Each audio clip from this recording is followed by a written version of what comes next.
Ladies and gentlemen, next we will start our panel discussion. I'm also your moderator today. As you can see, the future of work is now very different. I have to be both the host, MC, and the moderator. So I think multitasking. Different panelists already. I think we can jump straight to the panel topic. I think I saw a report by the World Economic Forum. It states that close to half of the work in the next 3 years might become irrelevant and some reskilling is needed. And that was pre-COVID. Now with COVID-19, we see that the millions of jobs have been decimated, but we are also seeing new jobs created, especially those related to health services or those related to e-commerce. So today's panel discussion, I think, is very timely. I think my first question will be to Patrick. I know that you just now mentioned briefly about the future of learning. So I want to ask you, how has learning changed in the past 5 years or past 5 months? What do you predict will happen in the next 5 to 10 years? Patrick, please. Yeah, thanks, Hock Lai. Just want to elaborate a bit more about my sharing earlier. I think in the last 5 years, we have been focusing a lot at industry level. I alluded to the industry transformation maps. I also alluded to all the cluster sector efforts in trying to upskill, upgrade our workforce. And of course, a lot of efforts with our CET centers. In fact, our IHLs, we've strengthened the CET bits of it across all our IHLs. I think that we've been doing quite a lot of this in Singapore. But of course, the last 6 months has turned everything into we have to go and change our existing mental models and really learn how to pivot. And we have seen industries actually go downhill.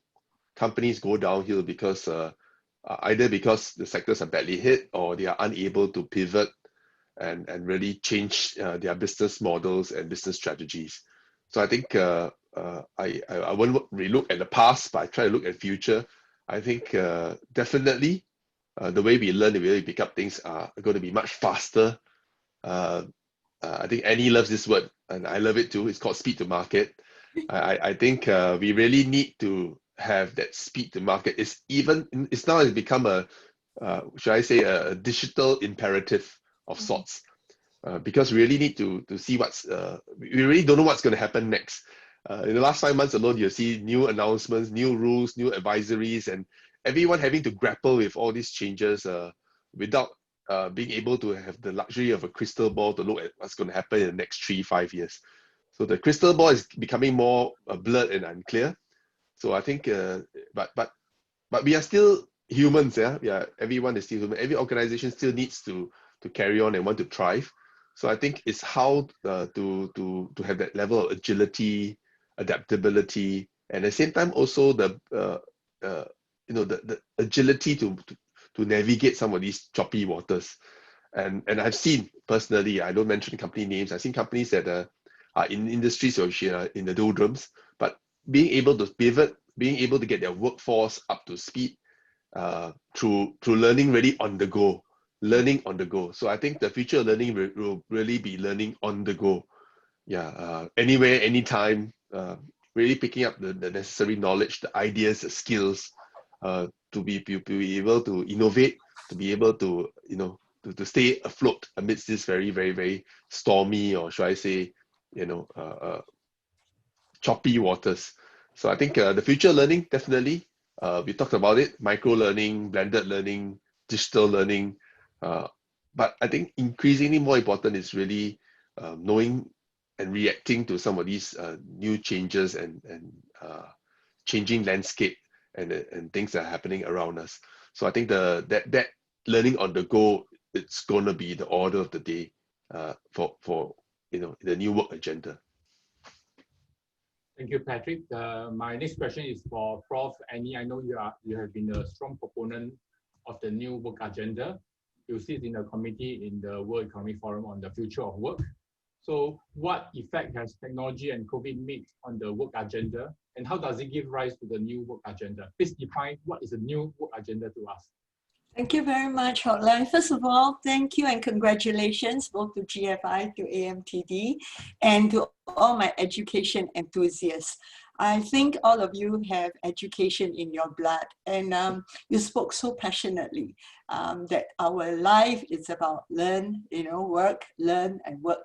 And there's no retiring, Patrick, all right? Every individual should come back to retire and not to retire. So you come back and retire because you can go on and on. There are different roles. And just now, we teased Hock Lai that he's both MC and moderator, because that's another new work agenda. You need to have job redesign, and there's now multitasking. And in fact, in one of the conversation I had on a panel like this, I actually shared that there is no longer really a need to write a job description, because a JD confines you. You can actually find that your job role will evolve, pivot, revolve over a lifetime. And what got you into a job today might have to change along the way because the needs change. So your question was spot on, Hock Lai. The new work agenda requires 3 angles. Every individual should take ownership for their own learning. I am so encouraged when I hear that Patrick says he learned about backdrops. We have a lot of people who are actually taking on free courses. And, I have a staff here who actually found that, he has to look at a lot of data, but he doesn't know Tableau. And so he signed up for Tableau and he said, can I give him sponsorship? I said, yes, because we need, all right, the second variable, which is the employer. I think if you have enthusiastic employees who want to learn, please open opportunities for them. So that's my second O. The opportunities are enormous. I think you have online courses, you have SSG, which is our Skills Future subsidized courses. And we have been talking about lifelong learning for 3 years when SSG is set up. But COVID in the last 8 months have accelerated the whole process, because as Patrick said earlier, many of our industries are getting disrupted big time. You will have needs in healthcare. You have tremendous needs on e-commerce. So they are short of talent. And then you have big sectors, the hospitality, tourism, where you're getting a lot of unemployment. So this balance, it's got to close, because we have people who need jobs. And jobs is not just because of a living. Jobs gives you, it gives you a reason for existence in many ways. And if we don't create enough jobs, it's going to be a failure of society, not government, but society. So I think the new work agenda requires you to come together with options. And that's where this whole panel is about. I see industry players like AMTD, I see government representatives like Patrick, I see associations like Hock Lai, and I see individuals in the audience. And all of us say, we want to learn. Give us the opportunity, give us the option. And of course, government has been doing a lot of it, but I think individual got to take ownership, because it's not going to be anyone owing you a living. You yourself should power up and say, I can take ownership. The options are available. The opportunities are out there, and employers need to be responsive and responsible. So please come on board. In a little while, when David and I shared about what if I have a formal education, what if I don't have a formal education, do I get a chance to learn about FinTech? Absolutely. I'm sure between David, Hock Lai, and the community, those options are open to everyone. Thank you, Hock Lai. Sorry, all right, I should talk very fast because I got so much to say. Thank you. Thanks, Prof. Annie. I think it's time for a little bit of interactivity with our audience. Yeah, I would like to do a poll now on what Prof. Annie has talked about the new work agenda. So I would like to ask the audience, which new work agenda you like best, or you like all of them? So we have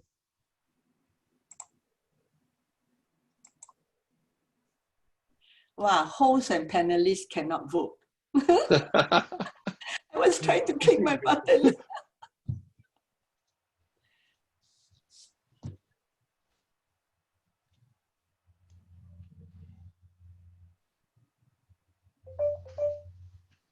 wait for a few more seconds.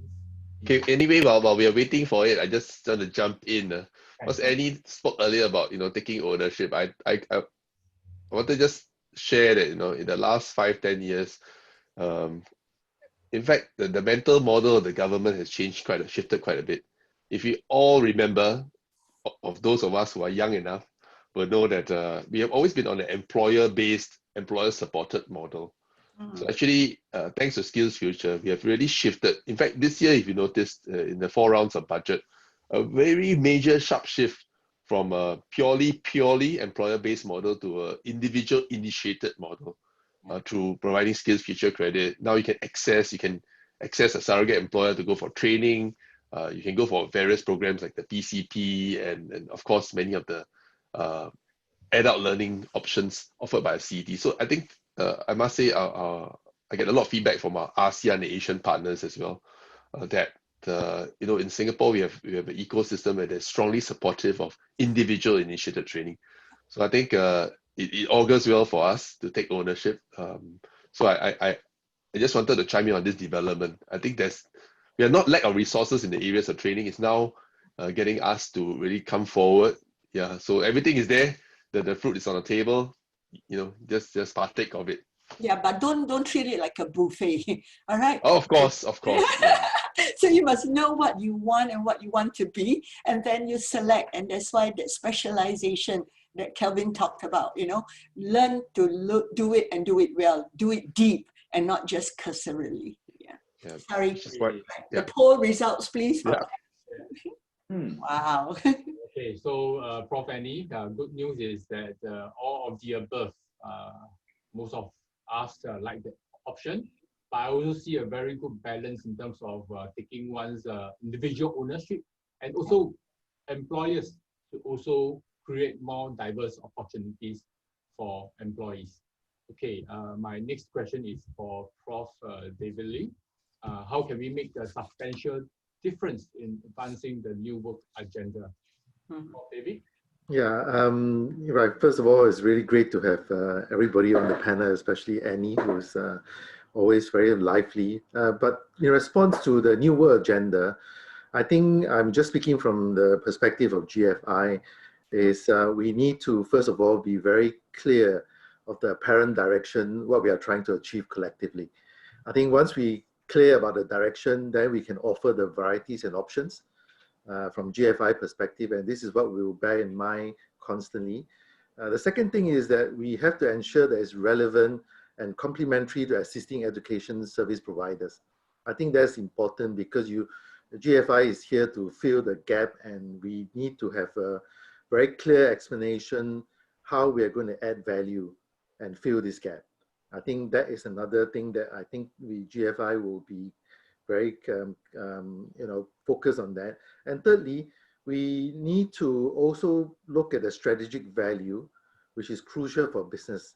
I think the value proposition to the business is very important because the businesses need to know that with all this training and so on, what is the value proposition for them, okay? So we need to advocate where the opportunities geographically. Is it in financial center? Is it there more opportunities in emerging market? Where are the customers? Where are the new business model that eventually will then employ our students and also the qualifier? And also which segment? Where are we talking about? Is this for example, the upper echelon of the wealth pyramid, or is it the middle or the bottom? I think we need to be very clear about the strategic value proposition to the business that they will then give them sustainable income that they will be able to continue to grow with new models and new customer. And the fourth and the last one is actually extend beyond learning and ensure that both the individual and the companies feel that they are empowered. If they are not empowered, then our qualification has got not much value to them. Knowing that the skill set and acquiring them, as well as forming a professional network. And this is what GFI needs to do, to share who are those that can execute and then deliver. We need to know among our network who are those who can execute and deliver, especially among the GFIs and the partners. So I will actually summarize in I like acronym, so I will summarize as DKEEN, okay, DIKEEN.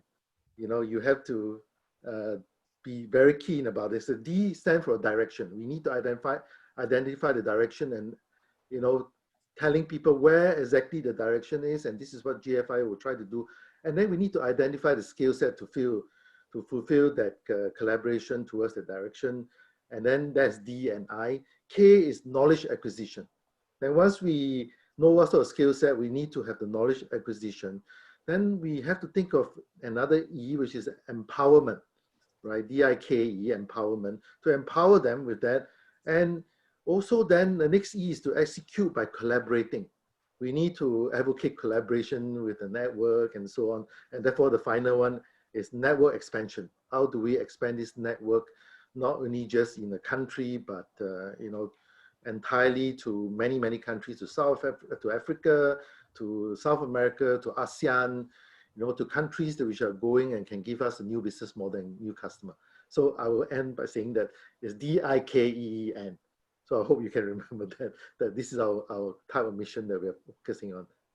Thank you, Hock Lai. Thanks, David. Okay, next I would like to ask Kevin the question that I see that the AMTD has been involved in quite a number of educational initiatives and focus a lot on talents. Can you describe more and introduce your thinking around this, and how does it help to advance the new work agenda? Kevin, please. Sure, Hock Lai. I think as I described also at the during my earlier speech, I think education represents something very important. I think in terms of my philosophy of developing and also building AMTD. So especially that AMTD is a financial services focused company. So I think for financial services industry, I think talents are the most key. But then as we talk about it, I think talents, you know, are not talking about talents with only, you know, the skill sets for today, but we need the talents, you know, with the necessary skills and also the preparation, I think, for tomorrow. So I think as we see that, you know, now that if we talk about financial services or into FinTech, I think there are many different sub-verticals, many, you know, specialty areas. So I think it will be very much important that, you know, as we talk through it, you know, and Annie and Patrick, we talk about it, I think it's not just about learning or, you know, having the right mode of blended basis of model, but, you know, all these are contributing, I think, to very deep learning, specialized areas of upskill and preparation, I think, for talents, you know, so that I think they can face the newer challenges, but also to navigate, I think, in the new world. So I think last week, we announced the setup of a permanent center of cybersecurity in Singapore. And this will promote, I think, lots of awareness towards the topic, cyber data, you know, and overall. But I think more importantly, I think, is to support the building, developing of cyber talents in Singapore and beyond that. I think when we set it up, you know, in a way, I think you know, quite similar to, I think, what we discussed, you know, during the panel. I think the new norm is that we need to, you know, the blended basis is not just for the mode of learning. It's also in terms of, you know, the different inputs and also the components combining up, you know, for the necessary program or the preparation that we talk about it. We see that, I think, the new world, as we talk about it, I think the skill sets will be more comprehensive. While I think today we need more specialized skill sets areas, I think for the FinTech and also for different other innovative and tech areas. But I think, you know, into the future, as from the different specialty areas into one combined form, I think it will be very much a holistic and connected manner. So this is also, I think, the thinking of AMTD focusing into digital, that we want to build a one connected digital solutions platform. So I think coincide with this, I think for talents, we also have a strong belief in the same. That's why I think the partnership with GFI come at the right time, that we want to see a very comprehensive professional destination program to best prep the every talents, I think, for the new world. Thank you, Kevin. My next question is for Patrick. I note that you took care of the financial services cluster within the NTUC. And we know that financial services is one of the largest sector contributing to the GDP of Singapore, close to 13%, if I remember correctly, and employs about 200,000 in this industry. So what is the biggest challenge faced by workers in the financial services sector, especially for the PMEs at the moment? Patrick, please. Yeah, thanks. I think the financial services sector, in a way, in the last couple of years, I would say we are a bit ahead of the curve, because now every sector, every company, every organization is going to digital space.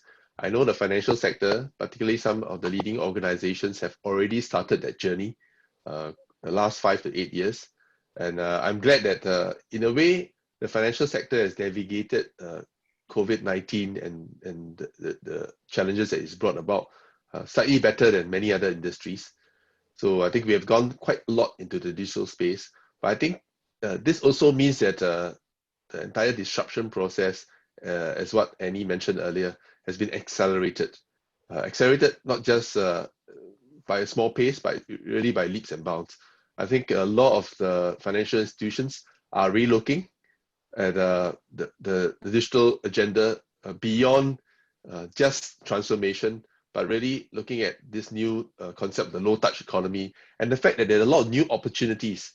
I think in the last 7 months, the e-commerce space, I think the digital space have really exploded in more ways than one. And I think looking at how the local economic conditions, regional economic conditions, as well as global economic conditions are panning out, it looks like this is going to be the new way of work, and of course the next normal.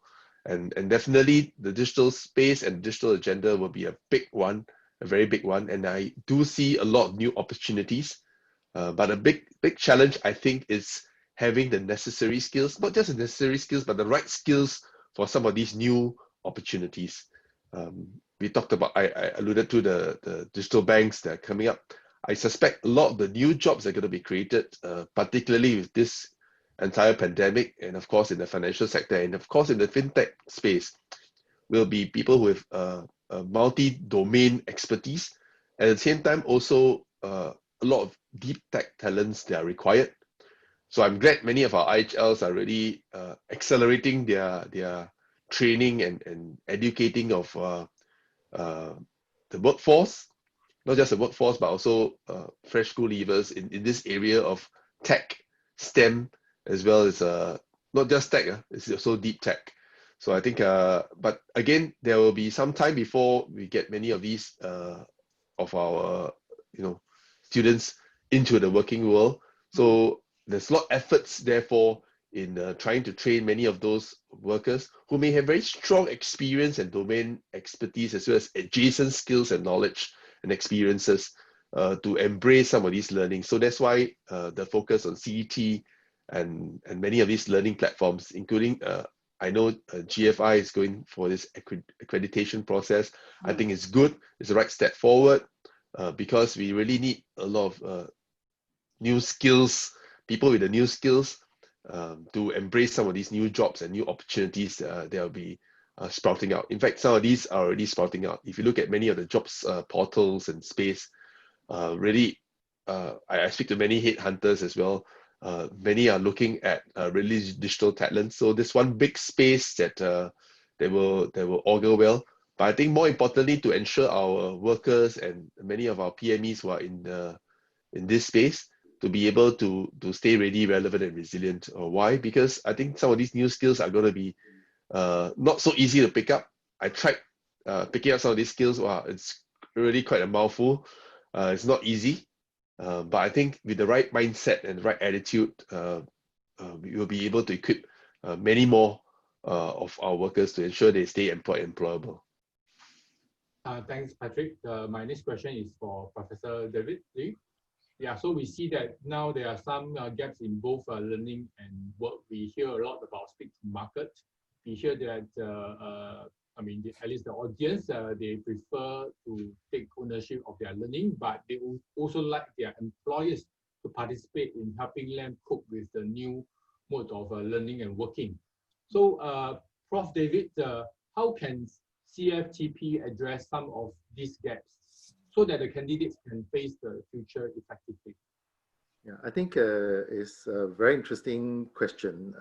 How would actually the employer create opportunity, as well how would the workers respond? So from the CFTP perspective, we will actually have to show that there is a value proposition. And we need to be very focused on the framework with three primary objectives in mind. Basically is to empower the candidate or qualified profession to have that kind of contribution to the company. So the employer immediately can see what's the value of having this person in a company and why we should sponsor them to do CFTP. And I have three areas that I would like to emphasize. One is that CFTP need to empower the candidate to be a tech analyst. By a tech analyst, I don't mean them becoming a developer or they are actually building any software from scratch or they are a code auditor. I mean that they need to know what tech can and cannot do. I think that's a very basic knowledge that in the digital transformation that people need to know what tech can and cannot do. And in our syllabus and our curriculum, it's very important in terms of the ethics. What harm and good can the tech do? This is important as well. This has to do with regulation. And when you go and have a business into emerging market, if you're doing good, you'll be welcome with red carpet. But however, you are dealing with a lot of other harmful technology, then I think the road will be blocked. So ethics is very important, that we need to ensure that when they become a tech analyst, they need to know what tech can and cannot do and how this tech can do good. Secondly, we need to ensure that we empower them to become business strategists, because a lot of bosses, despite the fact that they want to transform themselves, they are really in need of trying to ask the question of how can my business be transformed? You know, what is the value proposition for me? Is it just digitizing information, or is it digitalization that you can transform my business model? But how do I do it? So the CFTP professional to be has also to become a business strategist, okay, a digital business strategist, knowing what can be harnessed to transform existing business models to new sustainable ones. Because from a businessman's perspective, I want a sustainable business. I do not want to spend money to send people to training. At the end of the day, there's no value proposition for me. So CFTP has to achieve that purpose, and how to use technology to build new business models for new customers. Because the existing customer, as you can see, has been overserved. But there are a lot of customers which are excluded. And generally, a lot of people are asking the question that usually at the middle or lower wealth pyramid, they pay higher charges than people like us. So the question is that why are we not serving people who are paying higher charges? The answer is always that because there were no technology available. So now there's technology available. Then the question is, what sort of technology available that we can serve this underserved customer and that's not being served, and in big numbers. So if you think along that line as a business strategist, then you will be able to have a value proposition, and you will be able to get the right people for the right job, and also that you can then tell your bosses that this is the direction we want to go. Okay, and the last one is to empower them to become project manager, because even you know what technology can do and you can harness it for your business model, but there's nobody who can execute. So knowing how to execute and form a network of like-minded people, okay, that will collaborate and learn how to risk manage a project is the key. So the underlying principles, they are still business, they are still finance, they are still marketing. If you walk into any of the tech company, the top 10, top 100 tech companies, only 30% are computer engineers, only 10% are computer scientists. The other 70% are business students, are auditors, are lawyers. They are still the same. The only thing is that they need to know what that can and cannot do, what is the ethics behind this, and they need to know what is the strategy in response to this digital transformation. And the most important is that when we want to execute, who are the people who can execute this? So GFI, the purpose of this CFTP is to fill this gap. And it's important that we focus on these three. Hopefully we can perform our role in filling the gap. So thank you, Hock Lai. Thank you, Prof. David. In short, with CFTP, you can become a digital analyst, be able to formulate a digital transformation strategy, and also be able to execute the strategy well. Okay, before we go to the next question, I want to do a poll. Yep, get ready.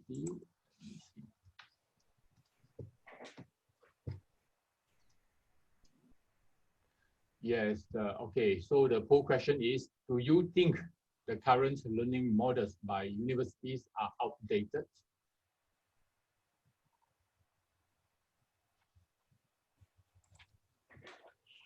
And Hock Lai, while waiting for people to answer that poll, all right, I want to point to two questions. One of them will be very relevant for your next question for us. I think Hanish was asking, how should graduating students from IHL prepare for the future of work and grasp new opportunities? I'd like to take that question afterwards, if I may. In fact, while the poll is undergoing, maybe you can address now.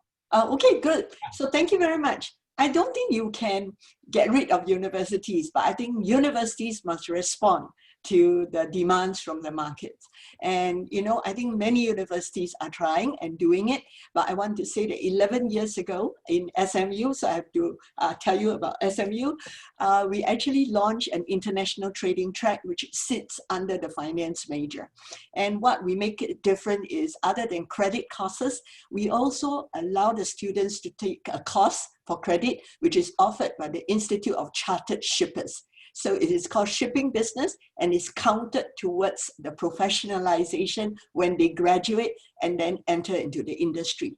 So I think the way for universities to respond to make their IHL students relevant is you have to work closer with the industry.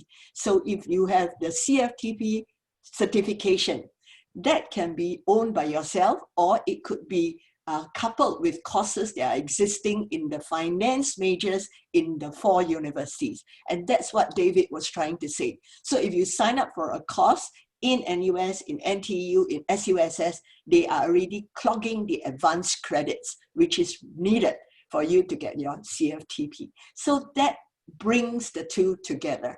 So I think in many ways, that's the reason why we have a program like this from GFI. David, jump in. I know he's ready to say something. Yes, I think precisely. If you look back in time, actually, Prof. Koh has always been working on this front. I think in 2015 in Stanford, we have the Smart Nation, conference. So back in those days, and then NUS, they have the NUS Enterprise. If you visit them in Silicon Valley, you can see that there are many startups.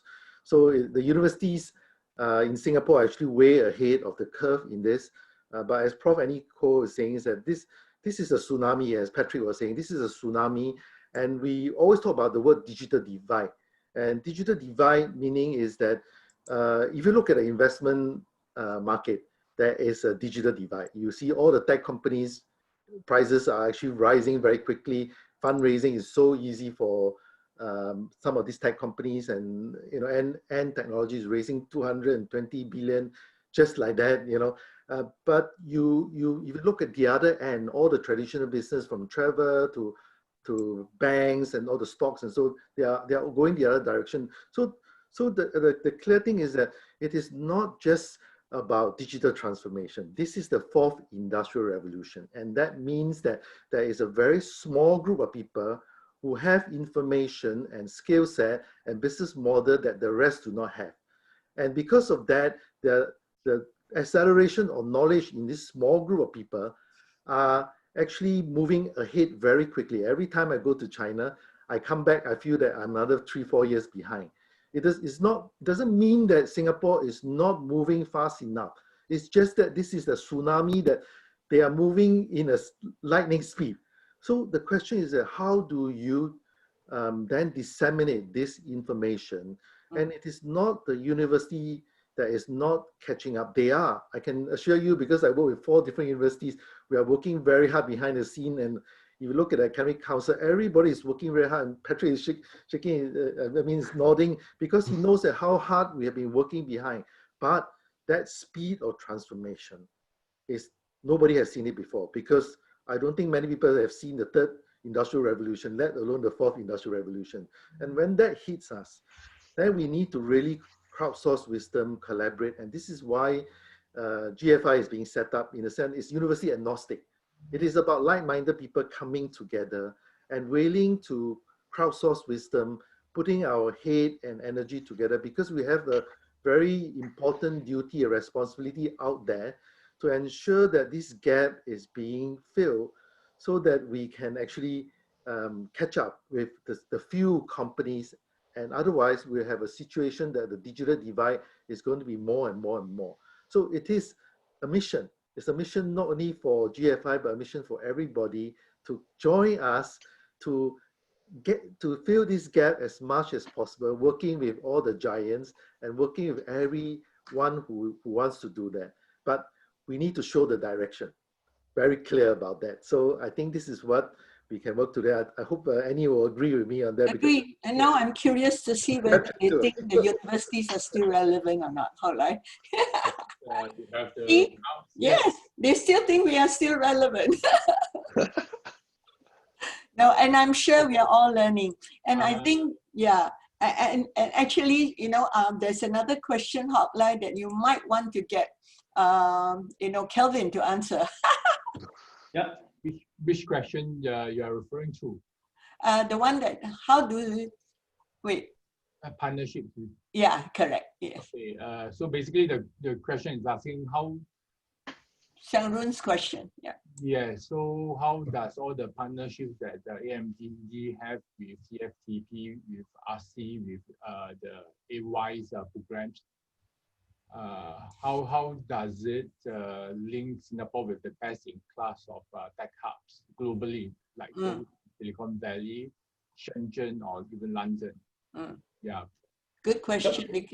Yeah, very, very good question. I think ultimately that's the whole purpose, right? I think as we talk about it, education alone cannot solve all this, you know, kind of new needs or requirements, or to complete all the preparation. I think as we mentioned about it, we need different or lots of inputs, I think, from the relevant parties, right? No matter the academia, no matter industry partners, but we also need the government, we need the regulators, we need the industry association, we need basically everyone, practitioners, participants, I think, in the industry, to together, I think, to craft it in a way. The continuous learning, I think, is not just for the actual practitioner, but actually for everyone. I think everyone are actually, you know, learning as when the whole industries are evolving. I think things, just like what Professor David talked about, is moving in lightning speed. Lightning speed in a way is changing, I think, you know, the existing model or the previous model, but creating newer models that won't stop, right? So the models, I think, is not only in terms of, you know, what are necessarily required, I think, for the new talents, but also in terms of, you know, how we set forth the new world as to the new norm, right? The new norm will keep up, you know, changing, so there'll be more new norms ultimately. So I think it's then also not about a particular new situation or areas, I think, to exist or emerge, I think, in a particular place, right? Because the whole world, I think, are getting interconnected and, you know, more digitally connected, you know, like no time before. So I think it will be a world that we look into, but I think if you look into closer areas, I think it will be the regionalization will be something very much important, and with lots of influential power towards a new norm. So I think it will be very much important that, well, first of all, this professional destination, I think, administered by GFI, is not something local. It's an international destination. That's number one. And number two, that I think when we see this professional destination, and alongside with the many different educational plus practical learning blended models of programs that are promoted and supported by AMTD, for example, like the XC program is already a blended mode that, I think any participants in the program will get the two universities expertise, but at the same time, to be able to come to Hong Kong to get a good taste or seeing the AMTD SpiderNet, Greater Bay, and also going into China, I think to visit the Xiaomi University, understand more about their global IoT platform. But this is just one of the different programs. And as we talk about the Advice Cybersecurity Center, we focus a lot into grooming the cyber talents, data talents, and across all these different programs. I think then going back to Annie's another favorite words, connecting dots, right? So we are connecting all these dots together, providing a more comprehensive program, blended places again, but blended the different programs that we have, and hopefully creating something very comprehensive for talents development in Singapore, but beyond that. So I think you see that, for example, like for the Advice Cybersecurity program, we bring in university from all the way from North America. We have the University of Waterloo. We bring in the online learning mobility platform IQ4. We bring in also the center is headquartered in Singapore, but we bring in also the Hong Kong government's wholly owned cyberport. So that I think all these different dots together, will be important that we deliver something more comprehensively supporting talents development. Thanks, Kevin. I'll come back to you again on connecting the dots and more about your SpiderNet. My next question is actually for Annie, because Prof. David talked about the digital divide. So I would like to ask Prof. Annie, what are the common misconceptions people have on the future of learning? Does it always have to be tech skills?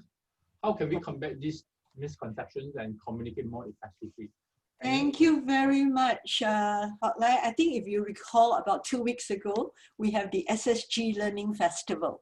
And at the SSG Learning Festival, the Institute of Adult Learning actually launched, and the Institute of Adult Learning sits within SUSS. So, the dots are getting connected faster than this panel could put together. So at the launch of the study, which was done by IAL, they actually came up with a set of critical core skills. And I'm so pleased. I will be more than happy to direct you to the website. It's actually skillsfuture.sg /skills framework, critical core skills. And you will be delighted to know that actually the critical core skills are divided into 3 pots. It's thinking critically, one pot, and in that, you can learn the skills from young. The schools are doing it. It's about creative thinking, problem solving, sense making, transdisciplinary thinking. I think once we go deeper into higher ed, we tend to specialize. But our ability to bring the world together in a comprehensive manner should start very young. And our kids should be very open to the liberal arts, to humanities, to science, to technology. I think that makes for a bigger, better world. Then the second pillar is interacting with others. I am a strong advocate of communication skills. I think you may have the best idea, the best digital strategy, and if you cannot get buy-in from your stakeholders, half the battle is lost. So, we want you to know how to interact even in digital age. The more you need to be human, the more you need to have high touch and not just high tech. So there's a whole pot of collaboration skills, building inclusivity, customer orientation, developing people, influence skills, and comm skills. That is life skills, my friends. That is skills that you grow with as you get older and you get better. But when you are young, you need to learn and practice and use it consciously. Then the last part is where we are talking this whole morning, staying relevant. The world is changing fast. You need to go speed to market. I don't care what major, what degree, whether you have or don't have a degree, you need to be adaptable. Adaptability, digital fluency, global perspective. When we put programs together, like all these programs, you are actually coming to class virtually or physically with a group of people who are from other countries. Your global mindset expanded. Just now, it was music to my ear when I hear David says, you're going to do projects. You're going to have apprenticeship schemes that I hear loud and clear from Kelvin. That is what's going to make the difference. And then you're going to have your network open up. Many of the people, once they become specialists, they are behind the scene and they don't have access like all of you have. I have a lot of access. I've been very fortunate, very blessed. I want to open up those access to everyone who comes and take programs with us. So those are the global perspective and learning agility and self-management. I think even as you get older, you also need to prevent distraction and have self-management. So see, Hock Lai, my agenda is full. I cannot imagine anybody going through life not being excited about learning because there's so much to learn out there. Thank you. What I learned from you is that now not only we need to be high tech, we need to have high touch. We also need to be highly connected. Yeah. I think, and that's what all the panelists in this panel is talking about. So I would like to ask Patrick, what is one piece of practical advice you would give to someone starting out? We have a lot of young graduates graduating this year in one of the biggest pandemic of our lifetime. Patrick? Yeah, thanks, Hock Lai. I think most of the points have been covered by Annie, David, and Kelvin. Yeah, because they have been interacting a lot with students, and of course, giving very useful advice. Talking about staying ready with the new skills, relevant to the new jobs, and of course, resilient to the new changes. But I think one key thing which I feel very important, and I've seen candidates, whether they are fresh graduates from our IHLs or mid-career, or even not so young workers who are going to a second career or moving or segueing into a new industry because either of job loss, unemployment, retrenchment. I think one key success factor is industry networking. I think Annie sort of alluded to that, David too, through his programs. I think very, very important is industry network. Be connected to the industry. I think that's one big advice that I would give to all aspiring students, as well as learners, as well as those looking to move into whichever industry. I think it's not just the fintech sector. I think be connected to the industry.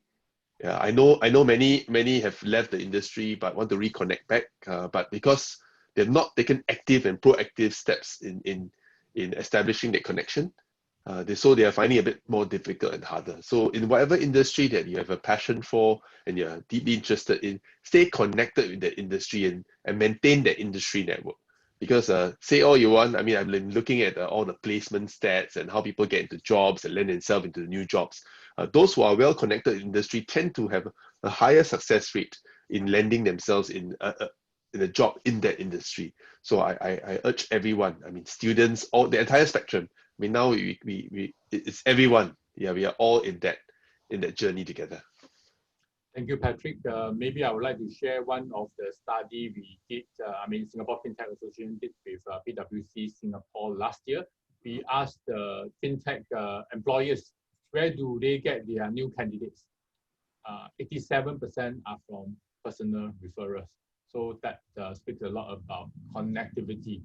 Yeah. So my last question, we have many questions from the audience. So my last question is to Kelvin. First of all, thank you for donating the scholarships and to support the SCFTP program to allow more students to pursue this professional destination. I noted the name of the scholarship is the AMTD GFI SpiderNet. Can you share with us what is SpiderNet, Kelvin? Sure. I think for the AMTD journey that I've been building the company, I have not been, found it interesting that I want to build just anything on a singular basis, a particular business line, focusing on a particular product. What I want to build is actually, community, connectivity, and also ecosystem. So I believe that I think in this new world, I think it's really about partnership. It's also about, the stickiness, I think, with your customers, with your clients, with your different interactive, partners, right? So I think that this will be very much important, that I want to create the connectivity base of AMTD, including our shareholders, our different stakeholders, our clients, our friends, our partners, and now that today, right, GFI also become, a new friend, a very important friend to our ecosystem as well. So I think same as for the students, right? We see that it will be very much important that we make it, an open platform, creating more opportunities, I think, out of the overall.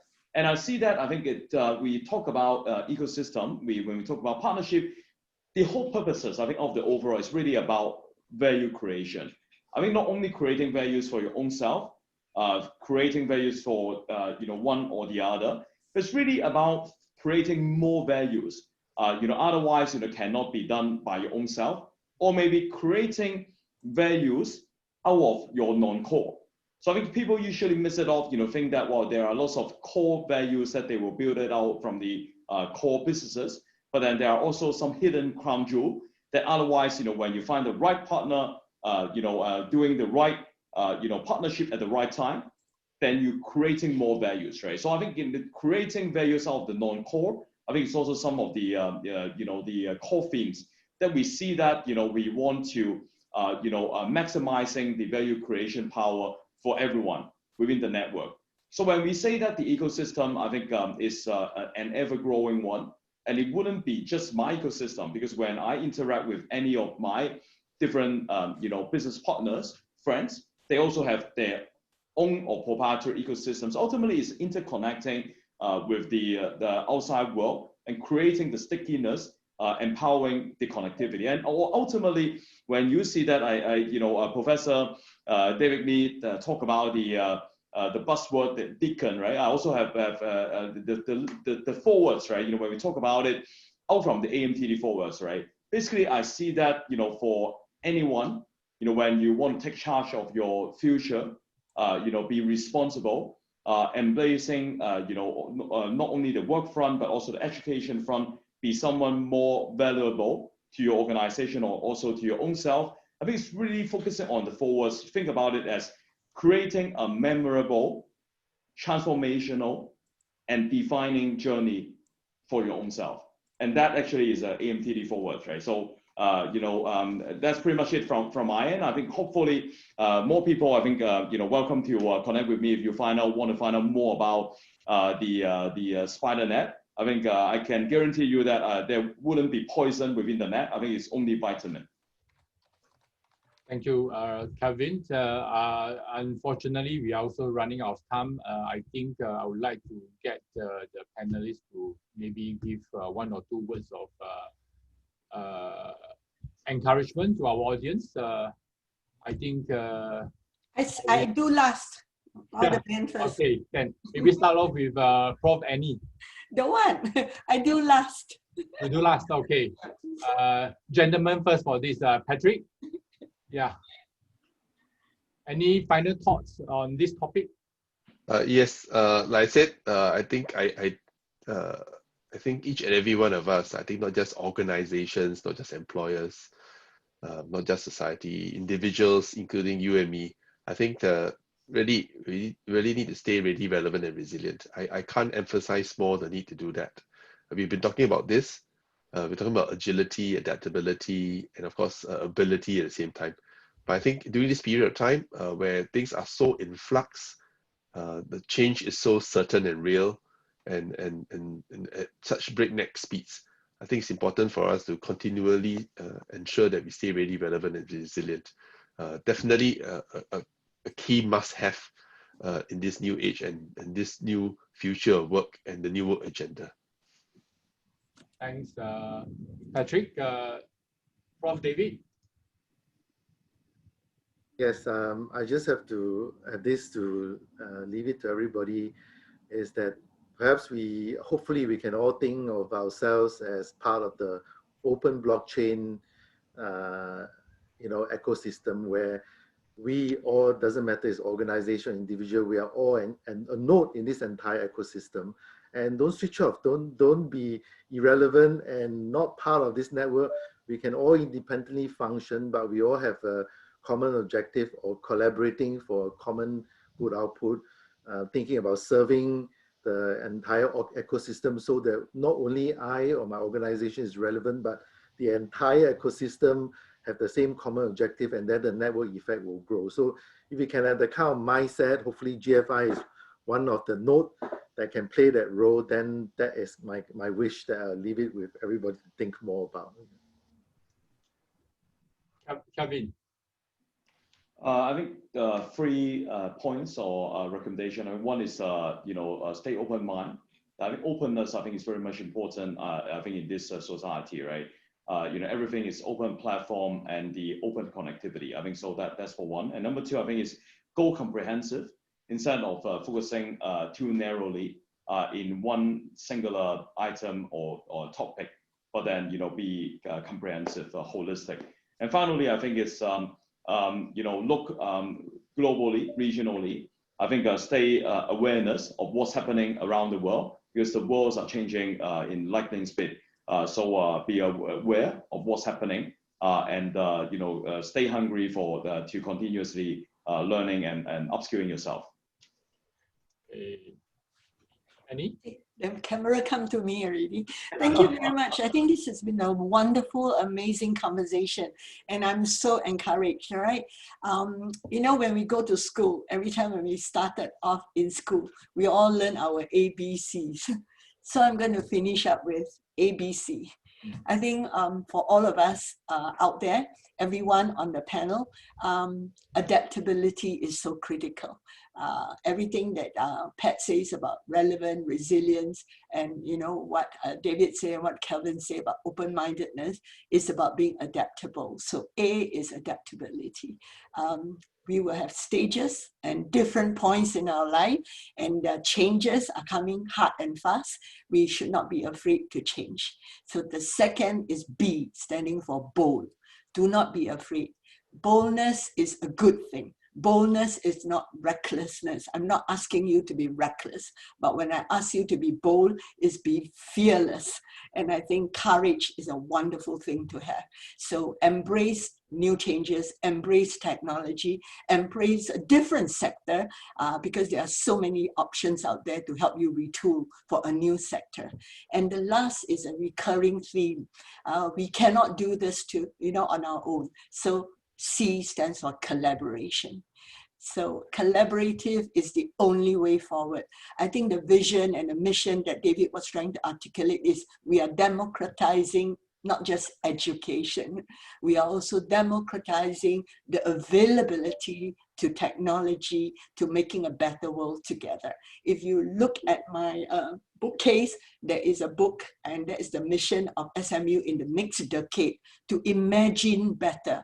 But we cannot imagine better on our own. We can only imagine better collaboratively. So I will send you all right, learning your ABC. So thank you very much, Hock Lai, for giving me this opportunity.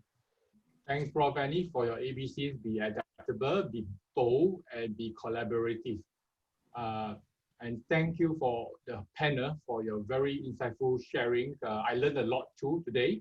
And ladies and gentlemen, unfortunately, due to time, we have to come to the end of today's program. Thank you for taking your time off from your busy schedule to join us in this MOU signing ceremony and the exciting panel discussion. I wish you a pleasant day and an enjoyable week ahead. Thank you. Thank you. Thank you, everyone. Thank you, everyone. Kevin, thank you, Annie. Have a good day ahead. Thank you, everybody. Bye.